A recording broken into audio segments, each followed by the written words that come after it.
Hello everyone, this is ACHAIA Akaya, and we are still in round of 32 action, and right now we are going to see the matchup between Green playing as the Red Protoss player here on the left, and Alistair. I'm not sure if I'm pronouncing that right. If I butchered it, I apologize, but it looks like he is going to be playing as the Purple Zerg in the bottom of the map. And this first map is going to be Incineration Zone, which is once again one of the new maps that came out with patch 9. So a little bit of a mix-up from the maps that we've had available to us since the beginning of the beta. So definitely nice to have some fresh maps in the mix and some new strategies coming from those maps.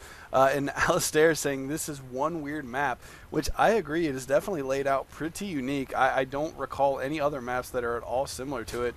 But it says all the right moves in all the right places. I'm not sure exactly what that means, other than possibly that the map is indeed balanced and it's got all the features that the other maps do, such as a xel'naga watchtower and of course a high yield minerals that are available in the middle of the map here for the two players to fight over.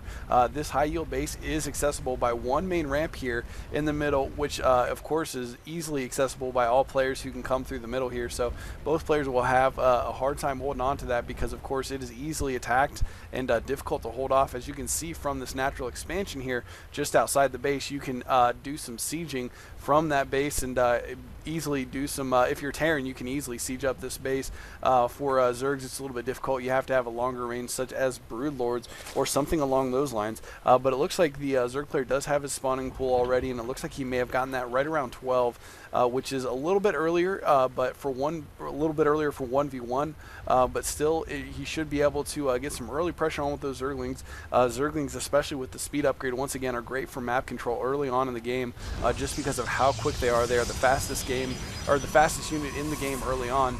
And the Overlord for Alistair is going to be overhead, checking out the entrance to the base here. Green has put down his first couple pylons and his first gateway at the entrance here, trying to block off that choke a little bit to, of course, create a more narrow choke point to make it easier to defend against an early Zergling push, which we will take a look here and see. There are a couple Zerglings out on the map already, and Green is going to have to back off his scouting probe if he does not want to lose it, although the Zerglings have already caught up to him, so it looks like he is going to lose that first scouting probe here very quickly. And the Queen just now finishing for the Zerg player here as well.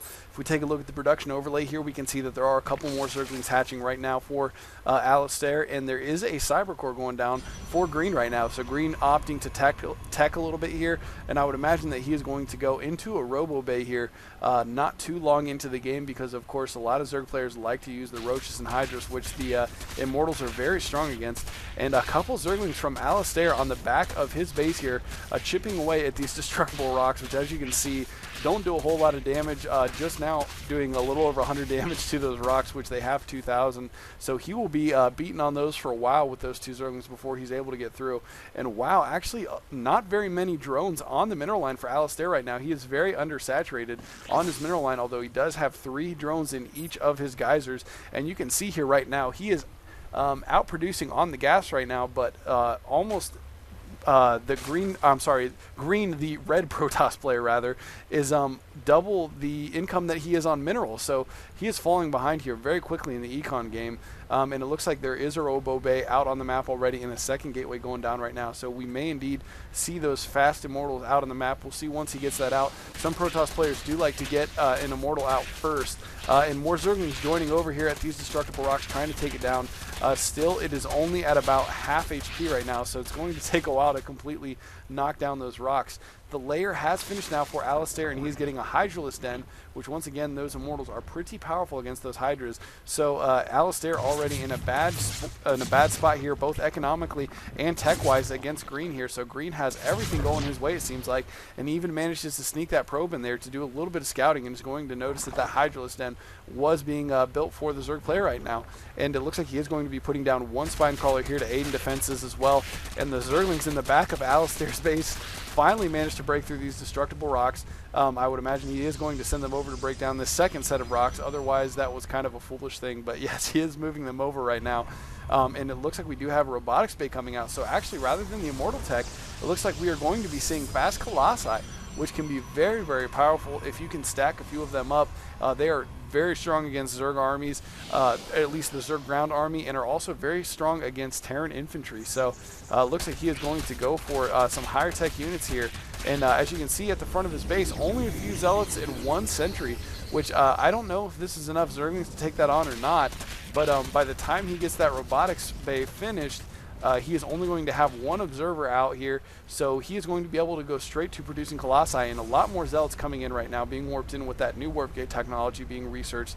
So those will definitely be enough to handle the amount of Zerglings that he is bringing, although there are some Hydras coming now as well. So we'll see if this is going to be enough to do some damage. These destructible rocks only have about 500 hit points left. But as you can see, the Zerg players still not producing a whole lot of drones. They are very, very behind on the econ game right now, at the risk of building these extra Hydralisks and Zerglings in the early game. Although his opponent, Green, is already putting down an expansion here at his natural base, and he does have a decent size of Zealots in 1 sentry there as well. But it looks like Alistair breaking down that second set of rocks already. He is going to move into the base here and try to take down some of this tech. 1 Colossi is about halfway built already, and these Zerglings going to get a few free drone or probe kills rather before the probes make it out of the base alive. And the Zealots coming back now to defend. But the Zerg army is not all together, and these Zerglings are going to go down so quickly. And the Hydra is not paying attention and not attacking. All of those Zerglings go down without losing a single Zealot for the Protoss player. So that attack was essentially useless, it seems like. Not able to really do any significant damage at all, only taking down a few Zerglings. And you can see he did lose the income advantage for a short period of time there, but he has enough probes that once they get back on the mineral line, it is going to jump back up to his advantage here very soon. And the Zerg player still does not have nearly enough drones on his mineral line. So, but for the time being, it looks like the Protoss player Green is going to back off, and he wants to play a little bit more defensive game. And for some reason, Alistair is morphing his Overlord in Green's base into an Overseer, despite the fact that there is 1 sentry in there. Looks like he's going to manage to get that away, but a little bit curious as to why he decided to morph that right inside his base.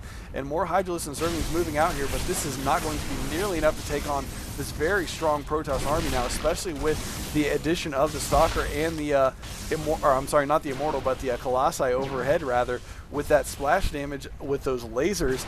I'm not sure exactly what those are called, thermal lances, sorry.